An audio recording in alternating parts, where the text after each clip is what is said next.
दोस्तों, आज रामलला का जन्मदिन है। ये जो चैत्र की नवरात्रि का जो आखिरी दिन होता है वो राम नवमी उसको कहते हैं। तो Ram is the most important icon of our civilization of this land, the most important human ever walked on this earth. ऐसा क्यों? वो कृष्ण की तरह प्रोफाउंड नहीं है, वो शिव की तरह आदि और अंत, सर्वोपरि सर्वव्यापी नहीं है, ओमनी प्रेजेंट नहीं है। तो why is it the most important man? आपने कभी सोचा है? मैंने सोचा है और इस पर कुछ अध्ययन किया है। मैं ये नहीं कहूँगी कि मुझे सब पता है, मगर आपके साथ शेयर करूँगी जो मुझे समझ आया है। सो दोस्तों, श्री राम ने एक बहुत ही एक्स्ट्रॉर्डनरी सिस्टम इस्टेब्लिश किया है जो कि ह्यूमंस विद लिमिटेशंस, क्योंकि ह्यूमंस के कई लिमिटेशंस होते हैं, उनके लिए एक सिस्टम इस्टेब्लिश किया है which is extraordinary, which is genius system. आपको लगता है कि शायद वो एक सेंटिमेंट है, वो एक इमोशन है या वो एक फीलिंग है, लेकिन उनके द्वारा इस्टेब्लिश किए हुए सिस्टम प्राइमरीली एक ही चीज़ के अराउंड वो रिवॉल्व करता है और वो है त्याग, sacrifice. So is a righteous man जिन्होंने अपनी ज़िंदगी के थ्रू हमें एक ही चीज़ सिखाई है और वो है त्याग। तो सुनने में तो हमने बचपन से सुना है, सुनने में तो अभी इतना सुन लिया है कि पूरा डिसेंसिटाइज हो गए हैं उस चीज़ को लेके। मगर मुझे ये चीज़ कब समझ आई, जब मैं 19 साल की तो एक फिल्म की शूट कर रही थी वोला में। तो उसमें मुझे मेरा जो कैरेक्टर था बहुत ही ट्रॉमेटाइज्ड था, तो नर्वसनेस में बहुत स्मोक करती थी। तो मैं छोटी सी थी तो मुझे आके सिगरेट दी जाती थी और मुझे सब कहते थे कि जरा बच के रहना, तुम्हें आदत ना लग जाए। मैं सोचती इस इतनी गंदी चीज़ की कैसे किसी को आदत लग सकती है? मतलब खांसी आती है, उल्टी है, चक्कर सा आने लगता है। So how can this happen?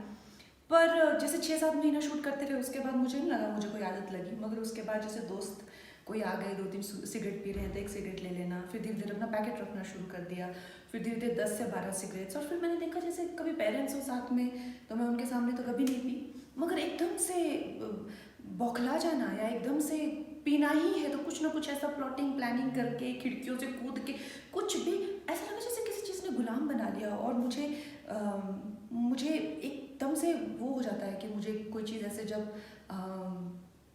Rule करने लगती है तो मैं बड़ी विचलित थी उस दिन। तो मैंने अपने दोस्त जो मेरे योगा गुरु भी हैं सूर्य नारायण, उनसे कहा, मैंने कहा सर ऐसा लगता है कि जैसे किसी ने गुलाम बना लिया और जो तलब आती है उसके बाद में जो थकान महसूस होती है, लाइफ में ऐसी कोई चीज़ नहीं है जिसने मुझे इस तरह से कंट्रोल किया हो। तो उन्होंने कहा ये तो आपके state of mind. I said how is it possible?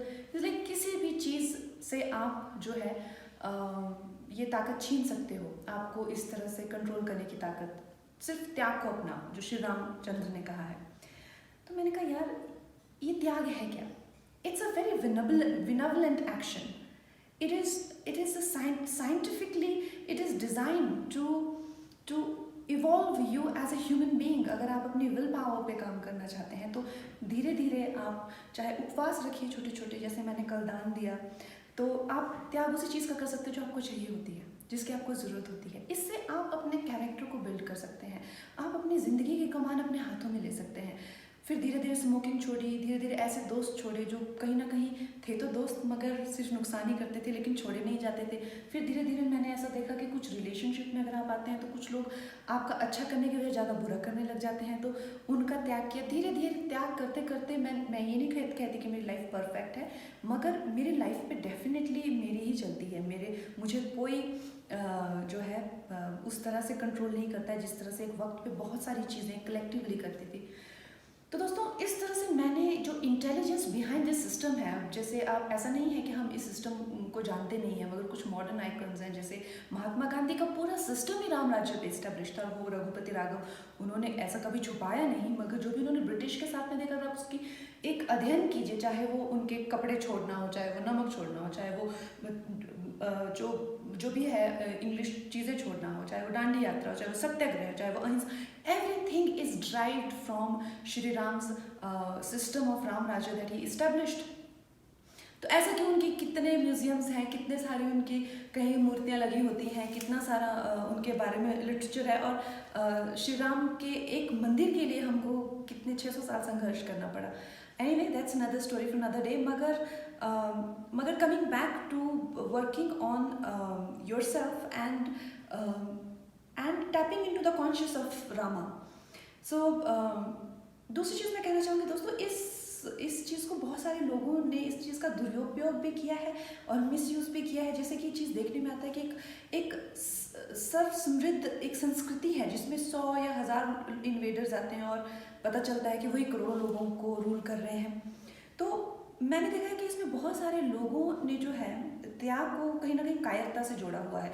आप उस चीज़ का त्याग नहीं कर सकते जो आपकी है नहीं। आप रामायण में ये चीज़ आप अच्छे से स्टडी करिए और देखिए कि श्री राम से जब भी जो भी चीज़ कही गई, चाहे वो उनका राज्य हो, कुछ भी उन्होंने बहुत हंसते हंसते त्याग कर दिया। मगर जब सीता को उनसे छीन के ले जाया गया तो उन्होंने जितनी भी वेदनाएं यातनाएं से, लेकिन उनको वापस लाए। और जब उन्होंने इस बात का एहसास किया कि मैं अपनी स्त्री से इतना प्यार करता हूँ कि वो कहीं ना कहीं मेरी सबसे बड़ी कमजोरी बन गई है, तो उनको एक सेफ जगह पे रख के उन्होंने वाल्मीकि जी के आश्रम उनका भी त्याग किया। इवेंचुअली वो सरयू नदी में जाके उन्होंने समाधि ले ली थी, अपने अपने प्राणों का भी त्याग किया था। मगर what I am trying to say is के जो आपका है नहीं आप उसका त्याग नहीं कर सकते। पहले आपको you have to first be worthy of it. और जितने भी कुछ लोग हैं जो मतलब why Ram is still the most important icon, जबकि उनके बहुत सारे छोटे छोटे सस्ते कॉपी हैं, मगर why is he the most important icon is because he is the greatest warrior also. when you are the greatest warrior and when you are preaching non-violence is greatness। जब आप लड़ ही नहीं सकते, जब आप कुछ कर ही नहीं सकते, तो आप नॉन वायलेंस से प्रीच करेंगे ना, और आप करेंगे क्या? So that is why I say that Rama is the biggest legend and the icon that we have here, and उन्हीं का राम राज्य जो है वो चलता रहे, जीता रहे। जय श्री राम।